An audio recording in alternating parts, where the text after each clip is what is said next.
Hi, in this video I'm going to demonstrate how you program a SQO, which is a sequencer output program, using the timer. So I already have the timer. I have the timer T40 with a time base of 1.0, a preset of 5 seconds. Right now the accumulated time is 0, but that doesn't matter right now. I'll put that to when the steps start incrementing, then we'll see that move. Anyway, so the first thing you do is you use the file that we're going to use. It's going to be the B3 file, and you have to put a number in front of that memory. So it'll be B3 colon 0, and then the mask that we're going to use a mask of, we're going to use these first 5 digits. So what I want to do is I want to see what that number would be, and then turn that into a decimal, and that's what our mask will be. So I will use the first 5 digits and then convert that to decimal. So the number is 31. That's what I have to enter on that. Right now you enter a 31 there, and the program will convert it to a hexadecimal. The next thing is our destination, what output we want this to be in. I'm going to choose, because I have configuration on the output module is an 8-point output 2, so I'm going to choose output 2,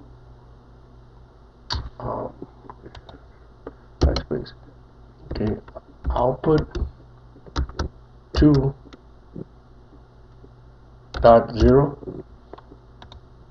Okay, so and then the next one is the control. I'm going to use R60, and this is where the steps are going to be. That's the memory that's going to control the steps. So it's R6 colon 0, and the length of the steps is going to be 4. Okay, but it's going to start on 0. The position right now is currently 0. So I'm going to verify this program. It's good, no errors.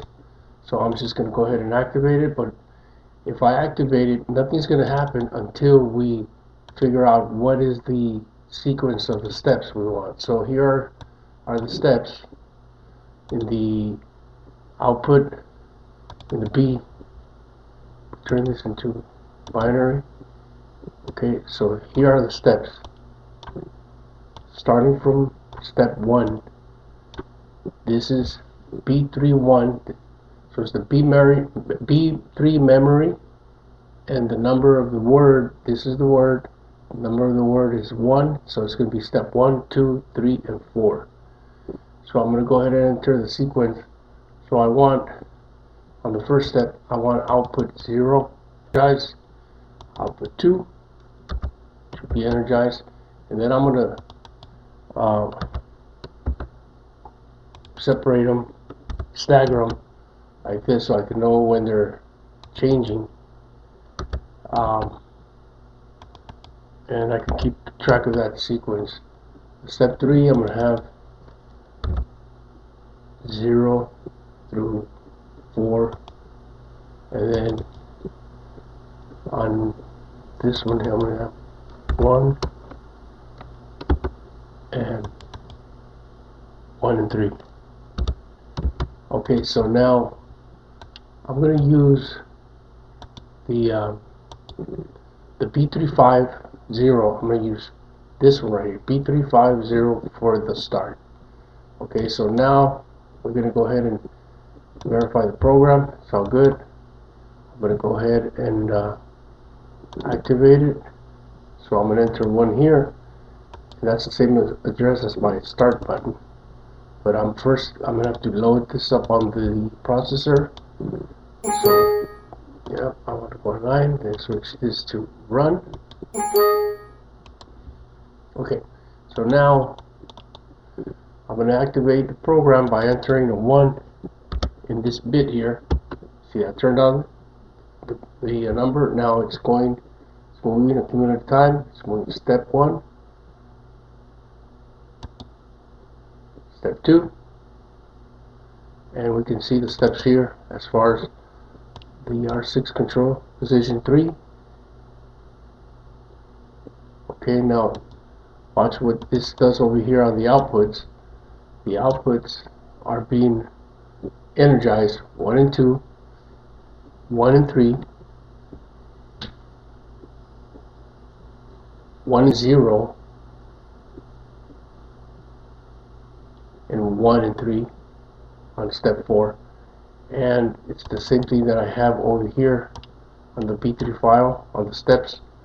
So these 4 steps, starting for step 1, step 2, step 3, and step 4, are being sent to the output module 2, and this is what the outputs you would see energized on the output card.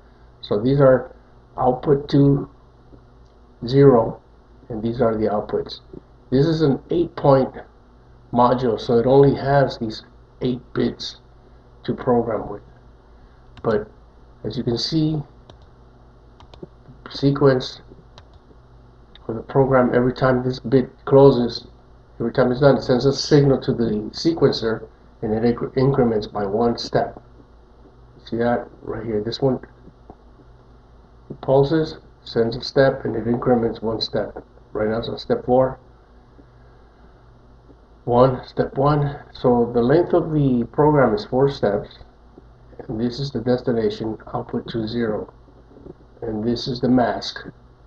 The first 5 digits of the word that I'm masking, and then it's the file that I'm using is P3. So this is called sequencer output.